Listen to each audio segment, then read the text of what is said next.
have a closer look at the Range Rover key first. Clicking the different buttons once or twice makes no difference except for hazard warning. So let's check them out one by one. We can lock the car, unlock the car, turn the lights on or off, and also open and close the trunk. We can pause the opening and closing process midway when pressing the button. We have to click twice to activate hazard warning, which comes with warning sound and flashing lights. Stopping is only possible by getting into the car and turning on the ignition. So let's start off by unlocking the car first. We're going to open the door, then close it. Instrument cluster and head unit are activated. When starting the system, it asks us to select a profile. We're then going to press the button.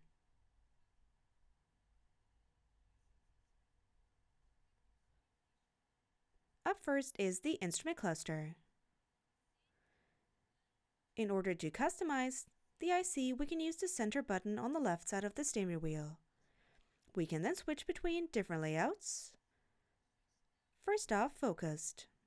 For focused, we can choose content for the left info panel, including navigation, media, trip summary, 4x4 info, driver assistance, or even empty panel. Then press again to select a layout. Same for the right with fewer options. Media, trip summary, empty panel, as well as navigation. We're going to go back and move on to the display layout. Here we can switch between 3 different options: focused, map, or dial. Map covers the entire IC, which leaves no room for additional panel information. Dial has room for panel information in the center and contains navigation, media, trip summary, 4x4 info, driver assistance, and again, empty panel. For the hat unit, we can choose between 2 different layouts. We have app tiles or app icons. So let's have a look at app tiles first. No matter what layout we select, we can always access a left and right shortcut area in the hat unit. There's a drop-down menu, which we can also slide down from the top. We have a speech assistant, navigation, phone, media, vehicle settings, and also app menu.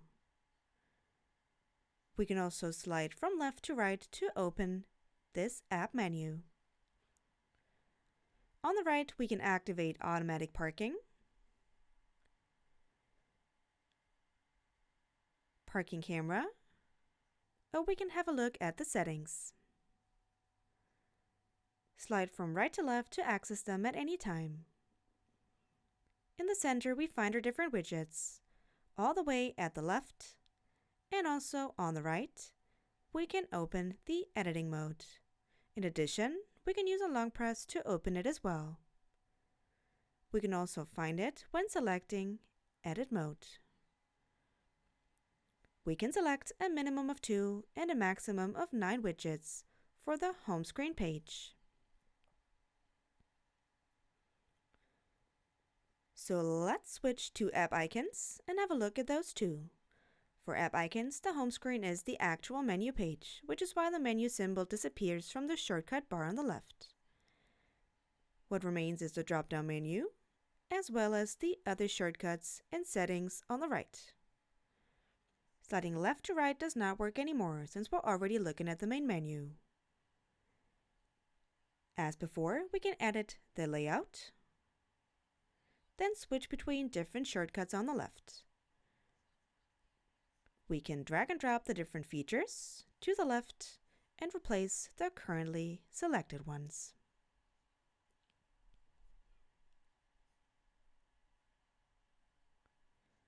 So let's have a quick look at the different apps overview.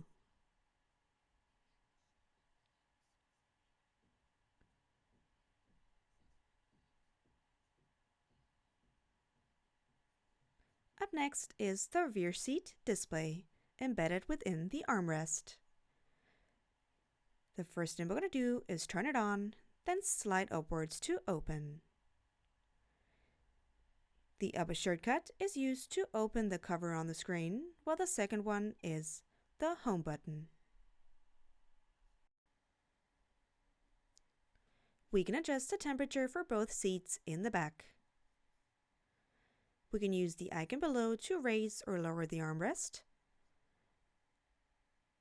and also access settings. Those are divided into quick settings and all settings. We have a seat feature consisting of seat settings, climate, lighting, blinds, or screens. So let's have a look at climate first.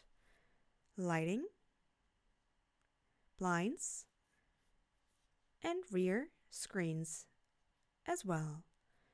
We can, however, not control the rear seat entertainment with this display. This is our next stop, rear seat entertainment. Let's give it a second. On the left, there is nothing we can do. This side only displays basic navigation information. On the right, we can select different media sources, for example, HDMI 1 or 2. In addition, we can also use Wi-Fi information.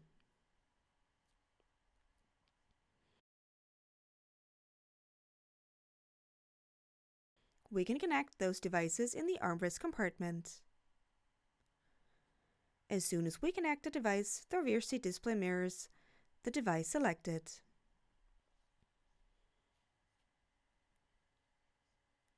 In the right-hand corner, we find settings, consisting of quick settings, headphones, languages, screen timeout, and a system reset. We're going to move on to the control section, where we can pull the button to change to seat ventilation, or push it to switch to ventilation strength.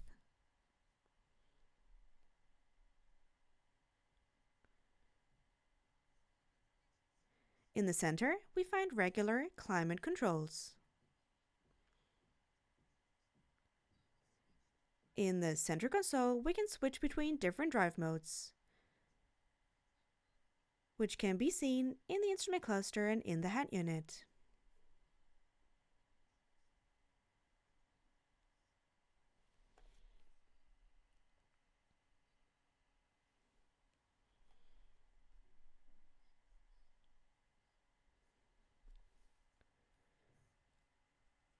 Below, we can also find low traction control.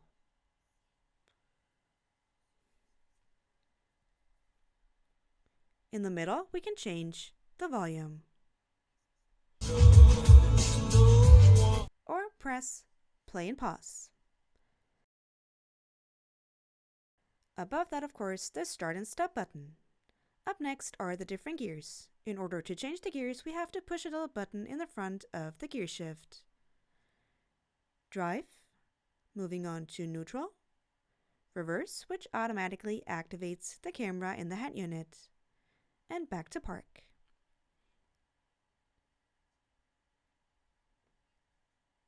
Pushing the mirror forwards turns it from a regular rearview mirror into a clear side mirror. We can then adjust brightness and position.